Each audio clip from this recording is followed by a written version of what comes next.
Hello students and welcome back to my channel. आज हम लोग डिस्कस करेंगे एक्सक्रीटरी सिस्टम का next session that is structure of nephron. And structure of nephron को समझने से पहले कुछ चीजें आपको बहुत अच्छे से याद रखनी है, बिकॉज एक्सक्रीटरी सिस्टम का नेफ्रॉन स्ट्रक्चर ही नहीं फंक्शनल यूनिट भी है। मैं बहुत सिंपली कहूं तो पूरा जो फंक्शन किडनी परफॉर्म करता है it is totally based on nephron. That's why nephron is known as structural and functional unit of kidney. अब किडनी के फंक्शंस की बात करें तो फंक्शन क्या है किडनी का? Function is to filters the blood and that filtration is also based on nephron. बात समझ में आ रही है आपको? या बहुत सिंपली अगर आपको समझना है तो किडनी के स्ट्रक्चर में, ओके, जैसे किडनी के स्ट्रक्चर में ये यूरेटर का पोर्शन है, तो इसे प्रीवियस वीडियो में मैं किडनी का स्ट्रक्चर एक्सप्लेन कर चुका हूं। तो किडनी के स्ट्रक्चर में ये जितना पोर्शन आपका आउटर की तरफ है that portion is cortex and जो इनर की तरफ डार्कर रीजन है that darker region is known as medulla. So this portion is known as medulla. Okay.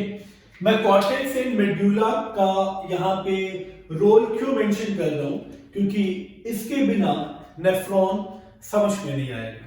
Okay, so let's understand the structure and the functional unit of kidney, that is nephron. Okay, तो nephron के लिए importance क्या था? क्योंकि इसको complete kidney का functional unit माना जाता है, तो ये अंडरस्टूड है ये किडनी में ही डिस्ट्रीब्यूटेड होंगे ना। अगर मैं क्वांटिटी की बात करूं तो quantity is about 1 millions of nephron in each kidney. Yes, अगर क्वांटिटी की बात करें तो quantity is about 1 million nephron and ये जो 1 मिलियन ऑफ नेफ्रॉन है ये डिस्ट्रीब्यूटेड है towards the cortex as well as towards the medulla. It simply means nephron के टाइप्स को अगर समझना हो तो ये आप इजीली डिस्टिंग्विश कर सकते हो on the basis of location, because nephrons को अगर लोकेशन के बेसिस पे डिफरेंशिएट किया जाए तो the first one is cortical nephron which is towards the cortex, and the second one is medullary nephron which is towards the medulla. Okay, अब ये चीज भी क्लियर है कि किडनी में मिलियंस ऑफ नेफ्रॉन डिस्ट्रीब्यूटेड हैं in two regions, cortical and medulla. अब cortical and medulla में भी डिफरेंस आपको याद रखना है, मेजॉरिटी कॉर्टिकल नेफ्रॉन की है। Yes, cortical nephron is about 85% of total nephron, and medullary nephron is about 15%. ये एटलीस्ट डेटा आपको याद रखना है क्योंकि ये भी आपसे नेट एग्जामिनेशन में पूछा जाता है। तो ये 85% 15% ये तो क्वांटिटी की बेसिस पे डिफरेंशिएशन है। अगर मैं स्ट्रक्चर के बेसिस पे भी डिफरेंशिएट करूं तो बहुत छोटी सी चीज आपको याद रखनी है, कॉर्टिकल नेफ्रॉन में लूप ऑफ हेनले, ये जो पोर्शन आप देख रहे हो loop of Henley, it is very short in cortical nephrons and it is longer in medullary nephron. The loop of Henle is shorter here. Loop of Henle is shorter here, and loop of Henle is longer in medullary nephron. So this is the basic differentiation between cortical and medullary nephron.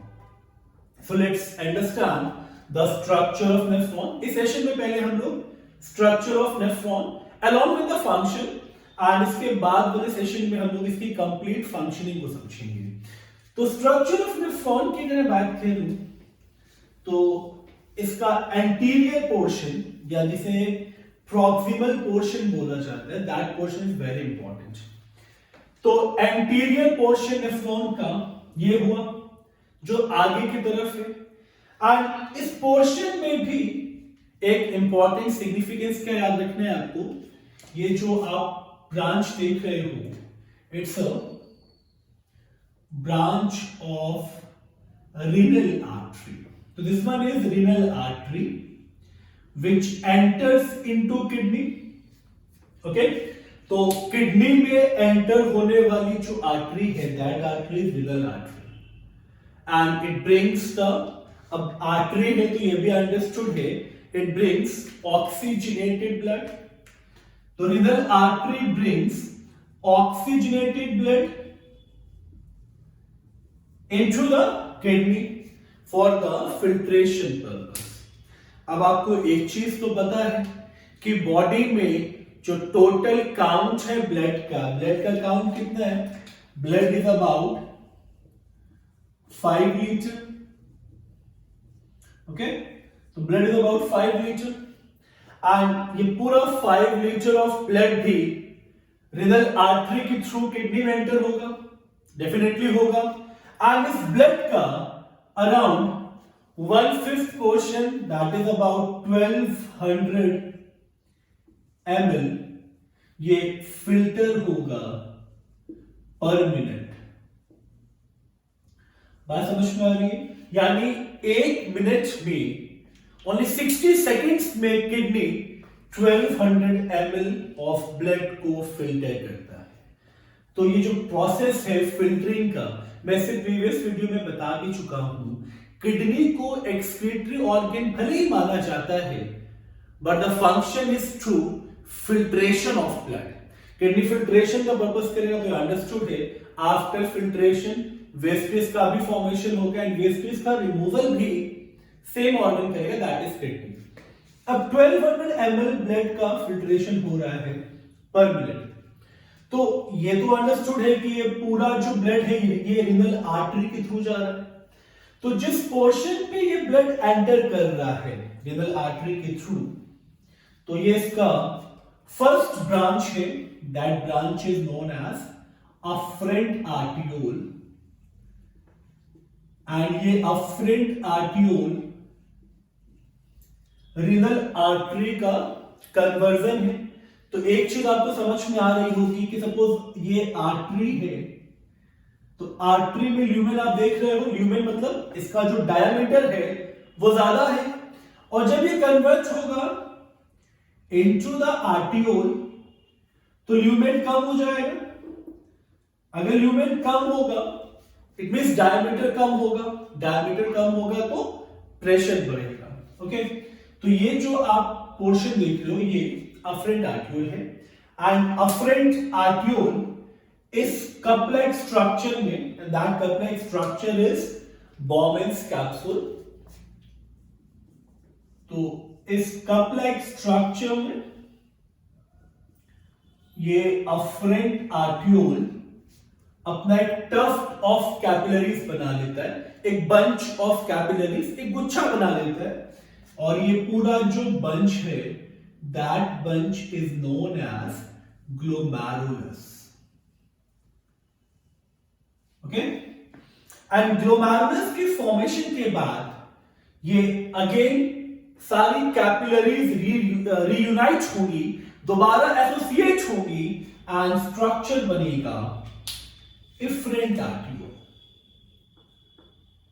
तो afferent arteriole enters into kidney, efferent arteriole leaves the kidney, and ये जो portion है मेरे nephron और kidney, तो ये efferent arteriole.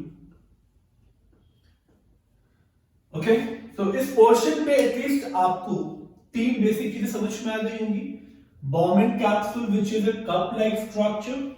Okay, then ये tuft of capillaries which is formed by afferent arteriole, and that tuft of capillaries are known as glomerulus. and ये जो branches आप देख रहे हो ये afferent and efferent arteriole, these are ultimately, afferent arterioles are formed by renal artery and efferent arteriole is formed by association of capillaries, और ये capillaries का association glomerulus.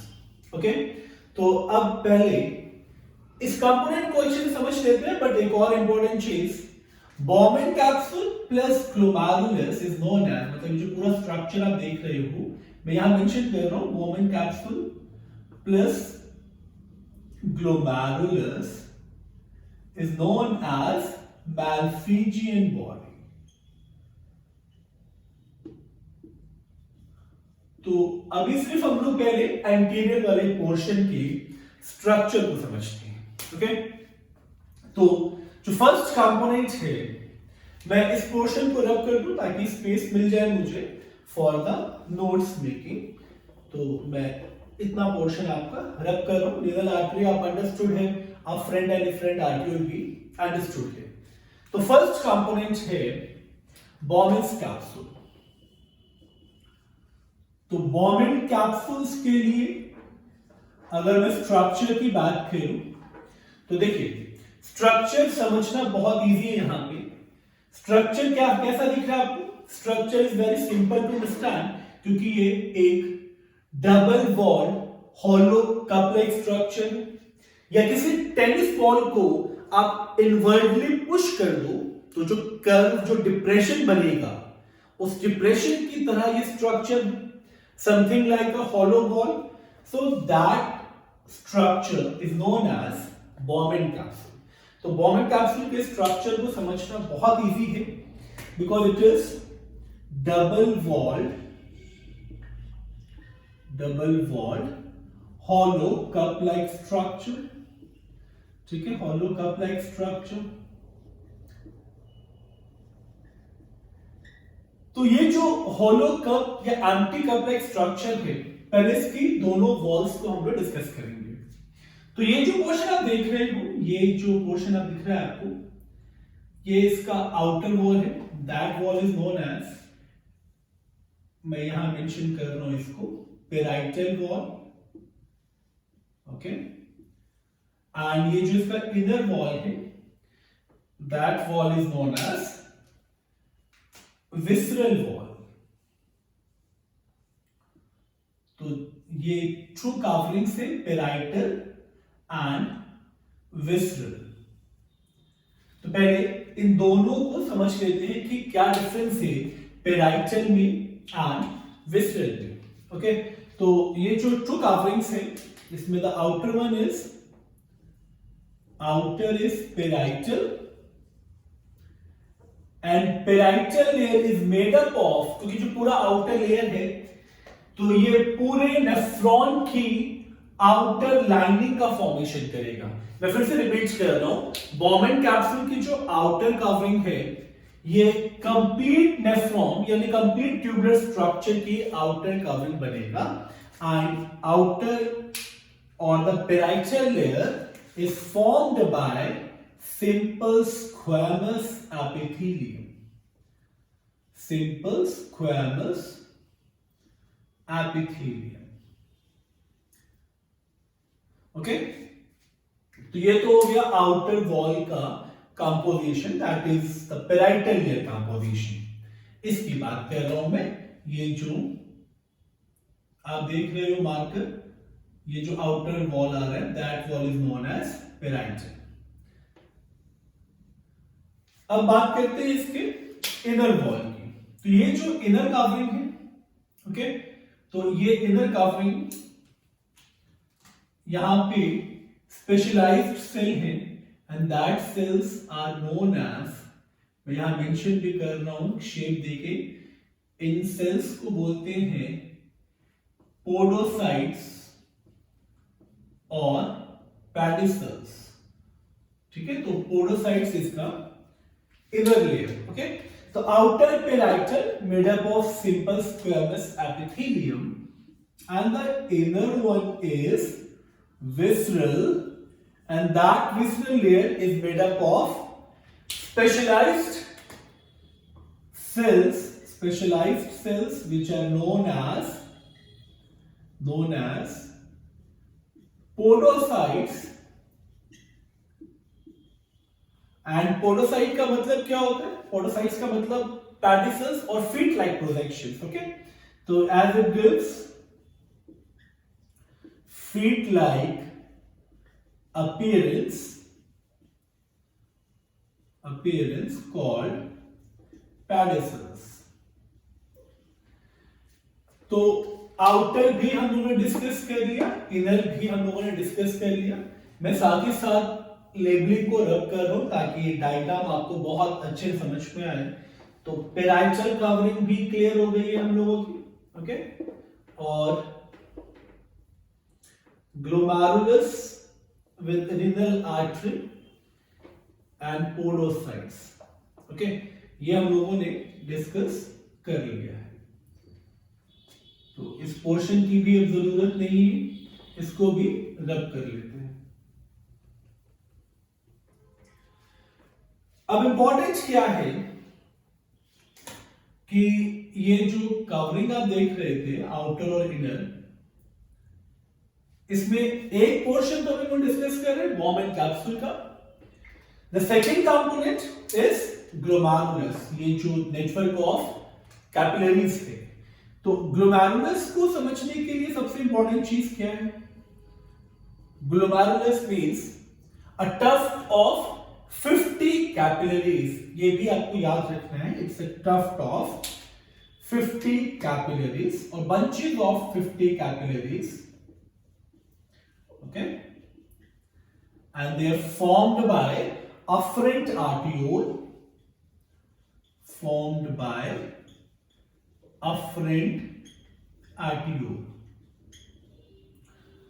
अब ये ग्लोमेरुलस का जो स्ट्रक्चर है, इसमें ये जितने भी कैपिलरीज हैं, they unite together to form efferent arteriole। ये भी आपको याद रखना है, afferent, then capillaries, then efferent। So capillaries unite to form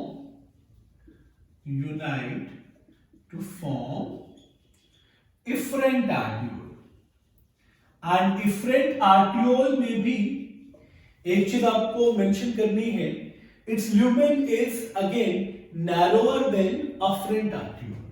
तो इसका lumen भी afferent arteriole से नैरो होगा। अब ये जो अरेंजमेंट है ग्लोमेरुलस का एंड बॉर्म कैप्सूल का, यहां पे फिल्ट्रेशन स्लिट का फॉर्मेशन होगा। पहले मैं आपको बता दूं कि फिल्ट्रेशन स्लिट का फॉर्मेशन कैसे होगा। ये स्ट्रक्चर भी आप समझ लो, इसके बाद आपको इसकी फंक्शनिंग समझना बहुत इजी लगेगी, ओके। तो फिल्ट्रेशन स्लिट के लिए, क्योंकि ये आप लोग समझ चुके हो, complete बॉर्म capsule, complete glomerulus, so we have covered बॉर्म capsule and glomerulus which is a part of मालफिशियन body. तो अब हम लोग डिस्कस करेंगे इसके ग्लोमेरुलस वाले पोर्शन को कि कैसे ये फिल्ट्रेशन स्लिट का फॉर्मेशन करेगा, ओके। तो देखिए इंपॉर्टेंट चीज क्या है यहां पे, मैं इसको, ये जो ग्लोमेरुलस है, मैं इसको इस तरह से मेंशन कर रहा हूं, suppose this is a glomerulus, okay, और एक कैपिलरी। तो मैं इस टफ्ट को ग्लोमेरुलस मेंशन कर रहा हूं। अब ग्लोमेरुलस है तो ये तो अंडरस्टूड है कि ये कैपिलरी है, एंड अगर ये कैपिलरी है या कैपिलरीज है तो इसकी जो वॉल होगी, ये जो वॉल है आप देख रहे हो कवरिंग, तो that covering is made up of endothelium. ये तो इसके स्ट्रक्चर की बात हो गई, ओके। एंड एंडोथेलियम के बाद जस्ट इसके नीचे देखिए, यहां पे देखिए ग्लोमेरुलस है, ये यानी ल्यूमेन के अंदर है ना, ये ल्यूमेन है एंड ये ग्लोमेरुलस का पोर्शन है। मैं फिर से आपको बता दूं, ये ग्लोमेरुलस का पोर्शन है। तो ग्लोमेरुलस का मतलब ये ब्लड वेसल्स है, एंड ब्लड वेसल्स की कवरिंग जो है वो एंडोथेलियम है। और इस एंडोथेलियम पे माइन्यूट ओपनिंग्स प्रेजेंट होती हैं, these are the minute openings, and that openings are known as फिनिस्ट्रा।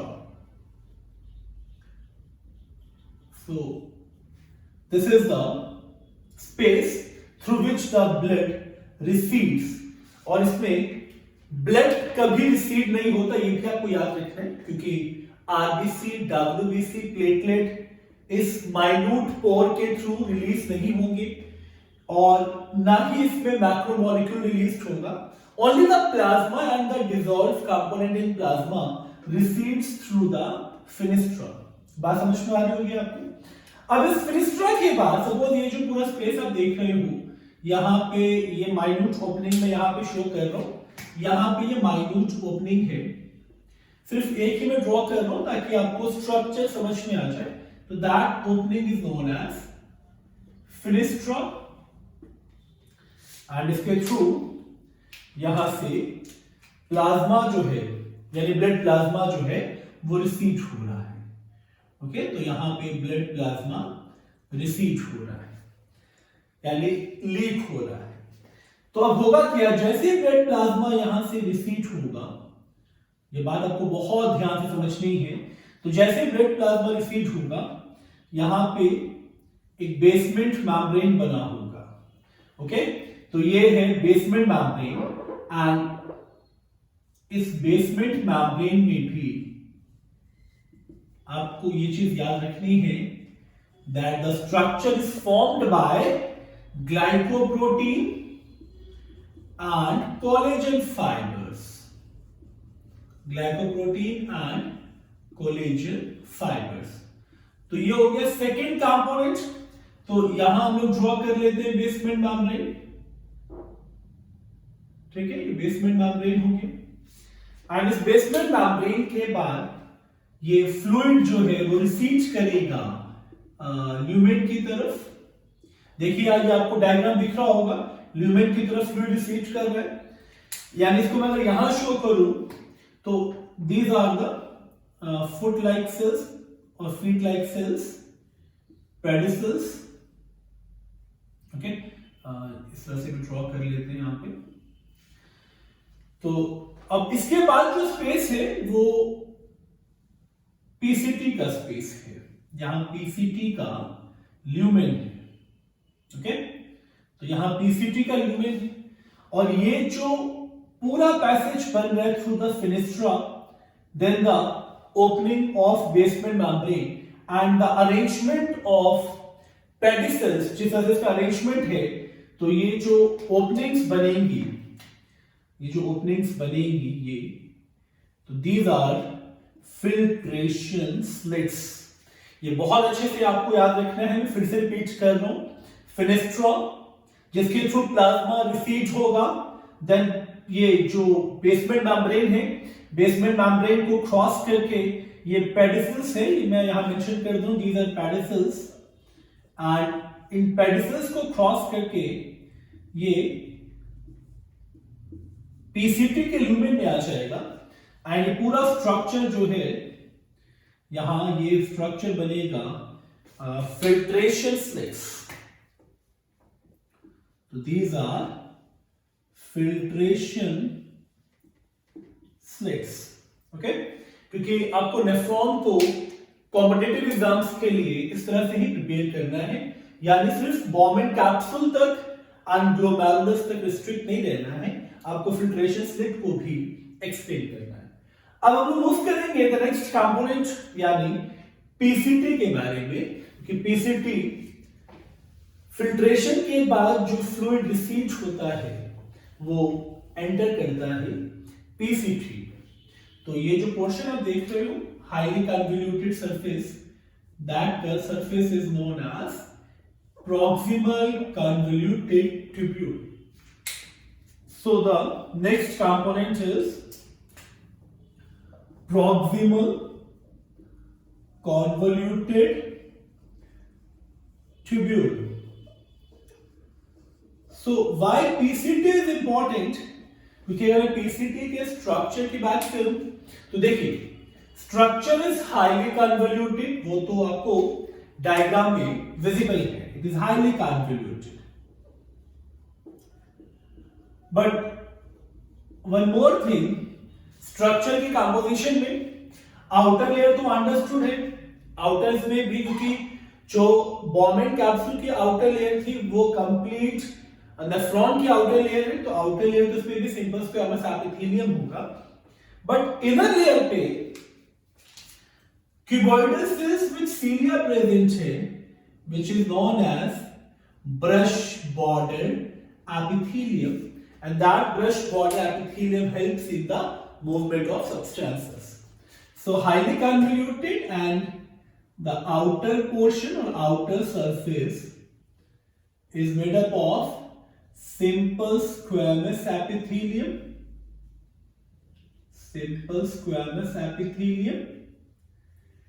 and lumen is lined by, that means inner surface, or lumen is lined by brush bordered epithelium.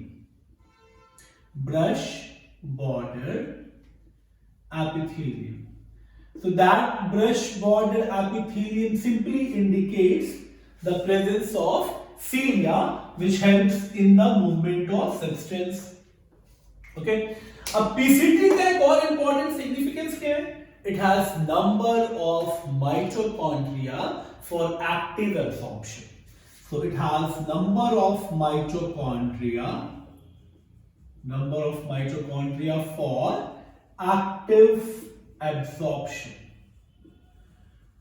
So PCT के बारे में structure भी clear हो गया, and ये भी आपको याद रखना है, the movement of filtrate is done by brush border epithelium, and large quantity of mitochondria are concentrated here. For a mitochondria तो अंडरस्टूड है, एटीपी रिलीज होंगी, एटीपी खर्च होंगी, तब एब्जॉर्प्शन होगा सॉल्ट का in the PCT region. And ये चीज आपको बहुत अच्छे से याद रखनी है, ब्लड से जो कंपोनेंट रिलीज होता है in the lumen of Bowman capsule as a component of plasma, उसका मैक्सिमम एब्जॉर्प्शन नेफ्रॉन करता रहता है ताकि कोई भी वाइटल एसेंशियल कंपोनेंट आपके बॉडी से लॉस्ट ना हो. तो ये पहला फंक्शन हमें पीसीटी परफॉर्म करके देता है. अब इस पीसीटी के बाद ये जो आप देख रहे हो hair pin like structure, that structure is known as loop of Henle. तो ये लूप ऑफ हैनले में भी बहुत सारी चीजें इंपॉर्टेंट है. लाइक मैं पहले आपको इसका बेसिक डिस्क्रिप्शन दे दूं. तो the third component is loop of Henle और हैनले's लूप. तो Henle's loop means hair pin like structure. It's a hair pin like structure, and इस स्ट्रक्चर में भी इस डायग्राम के थ्रू आप एक चीज समझ सकते हो, ये पोर्शन जहां से फ्लूइड डाउनवर्ड डायरेक्शन में आ रहा है, that portion is known as descending limb.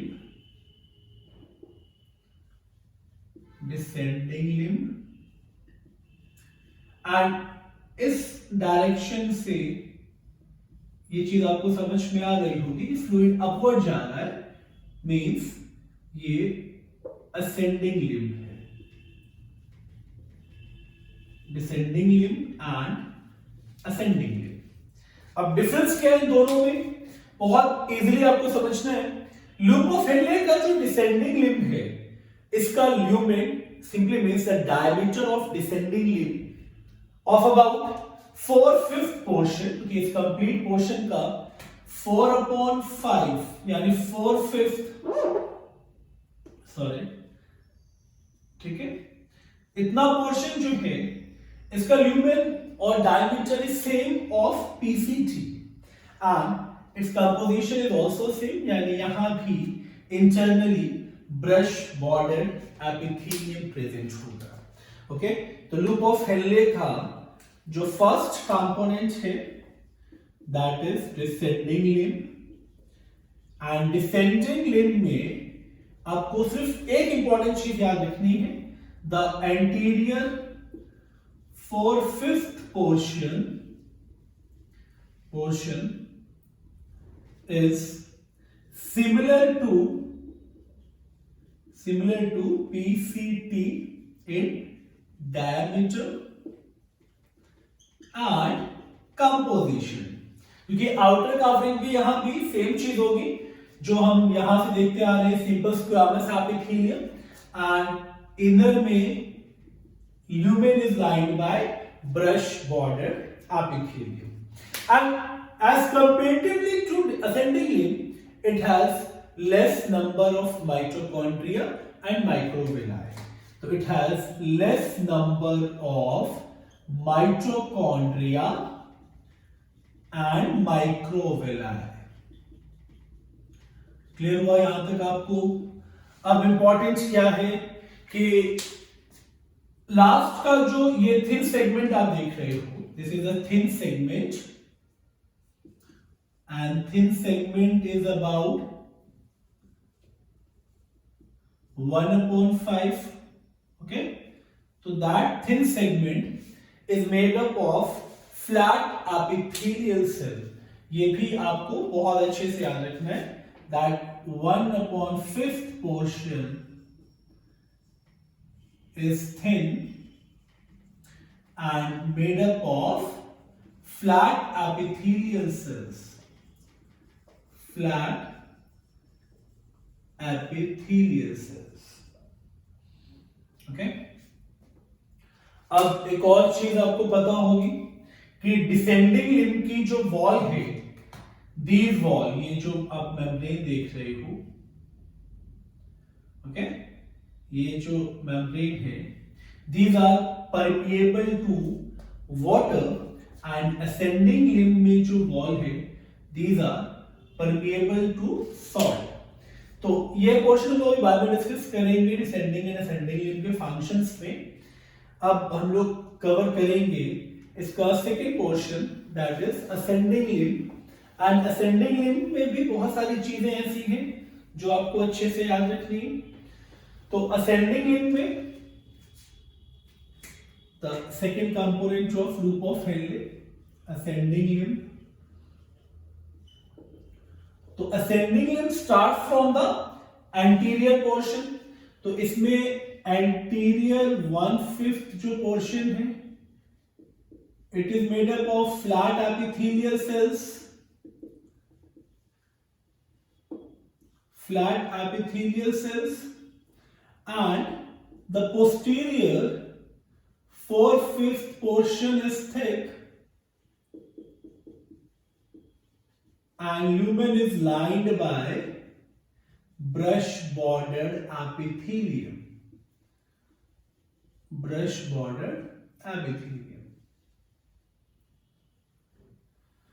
Okay, but as comparatively to descending limb, it has few microvilli but large number of mitochondria. The free microvilli and large number of mitochondria.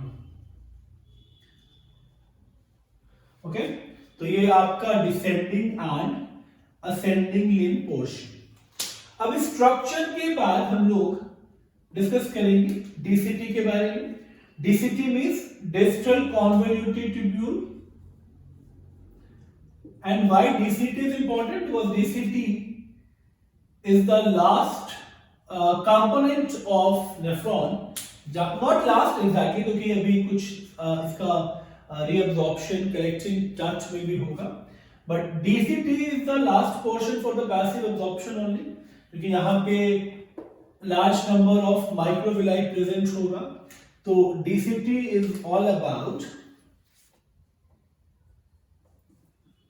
distal convoluted tubule. And what is important about descending tubule? Because ascending limb merge with distal convoluted. Sorry, it's a distal convoluted tubule. So ascending limb merge with DCT और distal convoluted tubule. यहाँ पे ascending limb आके merge होगा, merge with DCT or fused with DCT.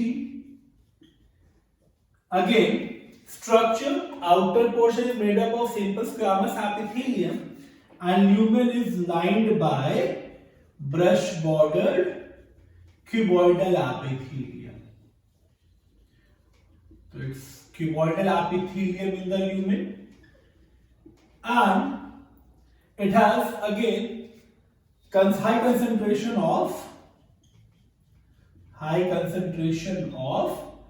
microvilli. And that microvilli helps in the passive absorption, and ultimately DCT के बाद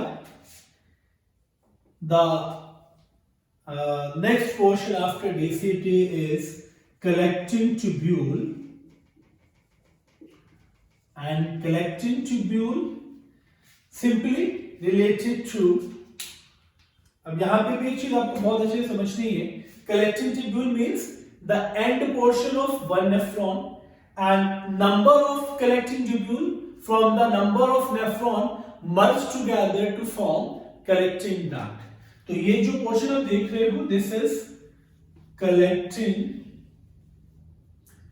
duct here, and it is formed by number of collecting tubule. So this is the terminal part of nephron,